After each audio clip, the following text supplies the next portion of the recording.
പക്ഷിപ്പനി വ്യാപകമായ കോട്ടയം ഐമനത്ത് രോഗബാധയ്ക്ക് പുറമെ കുടിവെള്ളക്ഷാമവും രൂക്ഷമായി. രോഗബാധയുള്ള താറാവുകൾ കഴിഞ്ഞിരുന്ന പാടശേഖരങ്ങളിലെ വെള്ളം സമീപത്തെ പുഴയിലേക്ക് ഒഴുക്കിയതായും സംശയമുണ്ട്.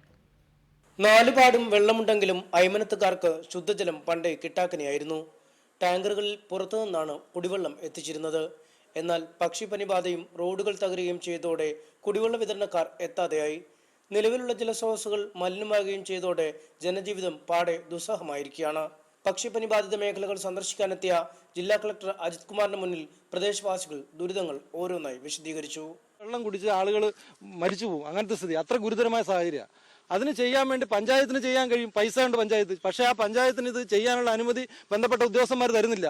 അവർ പറയുമ്പോൾ ഞങ്ങൾ ഓർഡർ ഇറക്കിയിട്ട് ആലോചിച്ചിട്ടുണ്ട്, RDO വന്ന് നോക്കട്ടെ, വേറെ ഉദ്യോഗസ്ഥന്മാർ നോക്കട്ടെ എന്ന് പറഞ്ഞ് 3 ദിവസമായിട്ട് ഇങ്ങനെ പഞ്ചായത്തിന് റിക്വസ്റ്റ് കൊടുത്തിട്ടുണ്ട്. പക്ഷെ അത് സാങ്ഷൻ ചെയ്ത് തരണ്ടേ?